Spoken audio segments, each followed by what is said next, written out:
me. Every I always talk about gratitude. Gratitude is one of my favorite things to talk about because, as they say, the cliche, the code, they said gratitude is the best attitude, right? I believe this 100% because when you're grateful, like you can't. It's difficult to be upset or sad when you're grateful. And something that I do every single day is I write a gratitude list.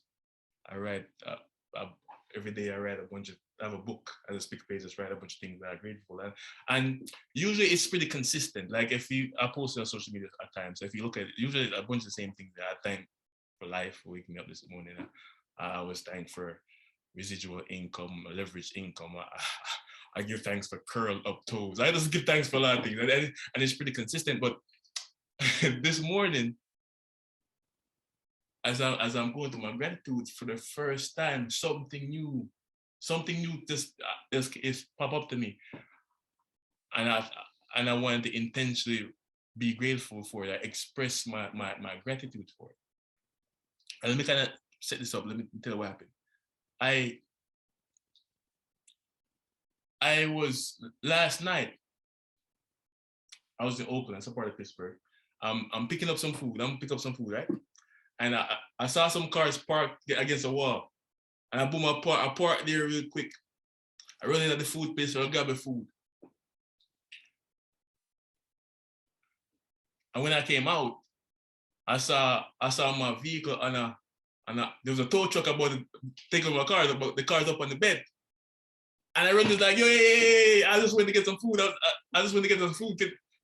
And they were like, well, it's already on the bed, so $135. If you want to release it, I'll retake it to Polly, you can get it tomorrow.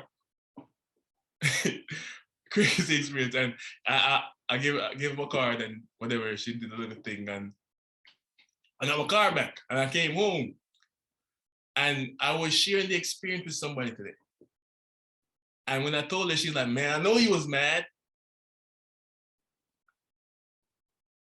And then the light bulb went off. And my response was, actually, I wasn't. I was grateful that I got out of the restaurant the time that I did, because had I been there 5 minutes later, I would have came and saw nothing.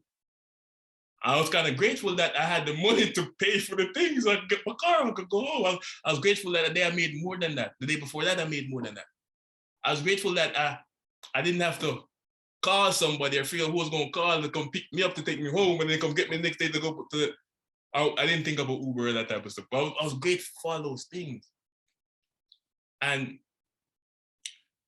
that conversation this morning, it made me, when I was thinking about my gratitude and things I'm grateful for, I was grateful for the ability to choose my perspective. And this is the first time I've intentionally thought about it. Like, I'm so grateful for the ability to choose my perspective. Right now, as I mentioned, obviously I'm single now. I live by myself. And some of the things that all y'all might be nothing to y'all, but to me, it's like it's an epiphany to me. I've never lived by myself as long as I can remember. And I'm realizing that, like, laundry is not just do the laundry, it's done. Like, you gotta go almost every week, every other week. I'm realizing like cleaning up the house, it's not just clean up the house. And like, I never ever had to think about none of that. And going through this life experience now, I have such a greater appreciation of my ex-wife, women in general, for like, and please don't look at this from a chauvinistic standpoint. I'm not suggesting that this is what women do. What I'm really saying is that, like, I do this stuff right now, right? So this whole experience has made me a better person. So let's say if I ever get into a relationship again, that person can benefit from this new perspective and new appreciation I have. So thank God for the ability to choose my perspective. This morning we're at church and Pastor, he did a sermon on violence, stop the violence. He made reference to the whole Will Smith, Chris Rock thing. And it was my pastor is amazing. Y'all should come to church on Sunday with us. Well, it was incredible service. But one thing we do on Zoom, we do church on Zoom, and we usually have a discussion after church service, and kudos to Rosie Barton for facilitating that. And something came out. There's a quote we always say. They say, "Sticks and stones can break my bones, but words can never hurt me." And somebody was saying, "Oh, that's a lie." And if somebody says this, we can't really argue that, because everybody in the line, I'm sure we've had experiences where somebody with their words, they hurt us. So that's that's necessarily something to argue about. And I feel God put it on my spirit to raise my hand, unmute my mic, and I want to highlight that, listen, sticks and stones may break my bones, but words can never hurt me.